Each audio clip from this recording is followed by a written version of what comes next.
अस्सलाम नाज़रीन, मैं सजाद खान नियाज़ी, आप देख रहे हैं यूट्यूब चैनल। नाज़रीन, सबसे पहले आप हामिद मीर की जो गुफ्तगू से किस तरीके से एक बार फिर चीफ जस्टिस को chief justice Islamabad high court ने ख़त लिखा कि किस तरीके से उन पर दबाव डाला जा रहा है, उनको फैसले नहीं करने दिया रहे। और उसके साथ साथ बिल्ली एक बार फिर थैले से बाहर आ गई है। एयर बाई न्यूज़ पे एक खबर चली है आज कि चीफ जस्टिस काजी फैज़ ईसा को इंस्ट्रक्शन दी जा रही है, उसकी मुद्दत में तोसीक की जा रही है। सबसे पहले आप हामिद मीर की जो गुफ्तगू सुने, फिर मज़ीद इस पर डिस्कशन करते हैं। हलचल मचाई है, उसमें अब एक नया मोड़ है। और आज वज़ीर आज़म शहबाज शरीफ साहब ने वज़ीर कानून और अटॉर्नी जनरल के हमरा चीफ जस्टिस ऑफ पाकिस्तान के साथ मुलाकात की।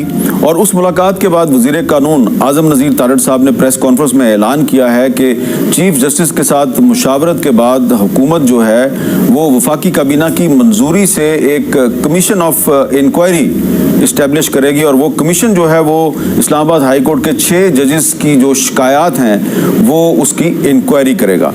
तो क्या ये जो इंक्वायरी का जो मामला है, इससे जो वकला बरादरी में जो बेचैनी फैली है और कुछ बहुत सी पॉलिटिकल पार्टीज़ जो हैं वो भी इंक्वायरी का मुतालबा कर रही हैं, क्या वो इस पर मुतमिन हैं?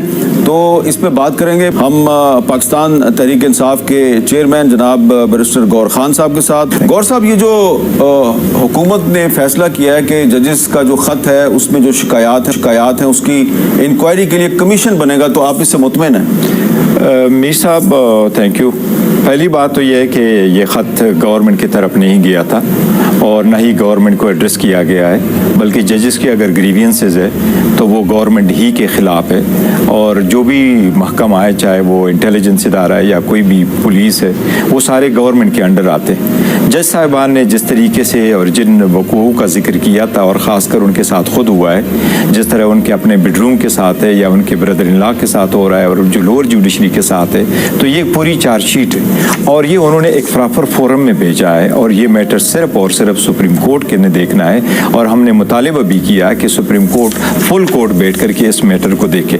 ये हुकूमत की सवाबदीद नहीं है कि वो कमीशन बन रहा है अंडर द इंक्वायरी कमीशन और फिर उनमें यह कहे कि किसी रिटायर जज को हम मुकर्रर करेंगे। आप इसकी एक चीज़ को बड़ा आसानी से देख ले, पहले भी जब ऐसे हुए तो सर्विंग जजेस ने इंक्वायरी की है। इस्लामाबाद में अटैक हुआ था टेररिस्ट, तो शौकत अजीज़ साहब उस वक्त सर्विंग जज थे, उन्होंने भी किया था, इंक्वायरी की थी।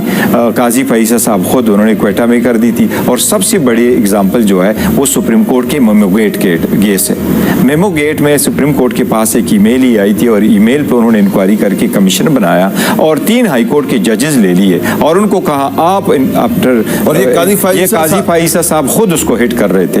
तो ये नहीं हो सकता कि सुप्रीम कोर्ट की इसको इतना लाइट ले ले या हुकूमत उनको कहे कि हम किसी रिटायर जज आप ये कमीशन से मुतमिन नहीं? बिल्कुल कमीशन से मुतमईन नहीं। और हुकूमत ने तो बड़ा, हुकूमत का इसमें कोई अमल दखल नहीं होना चाहिए। हुकूमत और हुकूमत के नुमाइंदे एविडेंस के तौर पे आ जाए, वो वहाँ मौजूद हो कि देखो जो ज्यादतियाँ हुई है वो हुकूमत के बिहाफ से हुई है। सवाल ये पैदा हो रहा है कि ये जो 6 जज साहबान हैं, इन्होंने बजाय कि चीफ जस्टिस को ख़त लिखते, इन्होंने सुप्रीम जुडिशल काउंसिल को ख़त लिख दिया जो कि जजेस की अकाउंटेबिलिटी का इदारा है। तो जजेस की जो सुप्रीम जुडिशल काउंसिल को वो हिट कर रहा होता है चीफ जस्टिस और वो रूटीन में इंक्वायरी करता है और चीफ जस्टिस ने उसी खत को लेकर के अपने फुल कोर्ट के सामने रखा।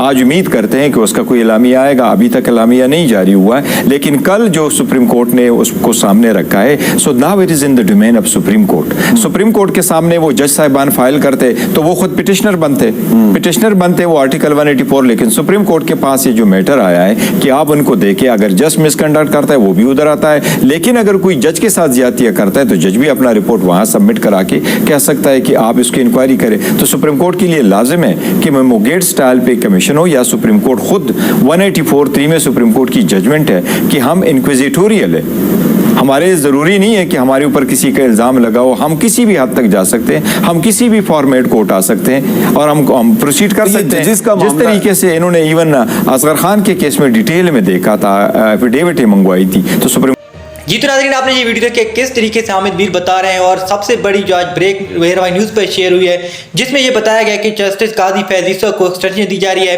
اور اس کے پہلے بھی پاکستانی قوم جانتی تھی جس طریقے سے یہ سہولت کاری کر رہا تھا، سب سے بڑھ کے پی ڈی ایم کا یہ ایک نمائندہ بن کے بیٹھا تھا عمران خان کو جیل میں رکھنے میں، اور اس کے ساتھ ساتھ پاکستان تحریک انصاف سے بلہ چھینے، مخصوص نشستیں چھینے سارے، اور اس کے بعد الیکشن میں جو دھاندلی ہوئی اس پہ ابھی تک جو ہے کوئی سو موٹو نوٹس نہیں دیا، عدالت میں بہت سی درخواستیں پڑی ہیں، ایک بھی اس پر بھی ایکشن نہیں لیا گیا، اور اب جو ہے بڑے بڑے جو نام ہے سامنے آ رہے ہیں۔ اس کے ساتھ حامد میر نے بھی بتا دیا کس طریقے سے ایک بہت اہم میٹنگ ہوئی تھی جس میں شہباز شریف نے یہ بتایا تھا کہ جسٹس قاضی فیاض عیسیٰ کے ساتھ معاملات طے پا گئے ہیں اور وہ ہمارے مکمل سپورٹ کریں گے۔ اب جو ہے آپ نے دیکھ لیا کس طریقے سے اب ایکسٹینشن کی باتیں شروع ہو گئی ہیں، اور پاکستان تحریک انصاف کے جو سینیٹر ہیں ان پر بھی پابندیاں لگنا شروع ہو گئی ہیں، کیونکہ اب سینٹ کے الیکشن ہونے والے ہیں، اور سینٹ کے الیکشن سے پہلے پاکستان تحریک انصاف کے جتنے بھی اہم رہنما ہیں ان کے کاغذ ایک بار پھر مسترد کرنا شروع کر دیے ہیں۔ پاکستان تحریک انصاف نے ملک بھر میں جلسوں کی جو ہے اجازت مانگی سپریم کورٹ سے، وہ بھی مسترد ہو گئی، ایک بار پھر پابندیاں لگنا شروع ہو گئیں، اور جو اہم رہنما ہیں ان کی گرفتاریاں شروع ہو گئی ہیں۔ تو اس جو ہے سارے جو بل کے بیٹھے تھے اب ان کا جو ہے سارا چہرہ سامنے آ گیا ہے، اور پاکستانی قوم نے دیکھ لیا ہے کس طریقے سے یہ سہولت کاری کر رہے تھے۔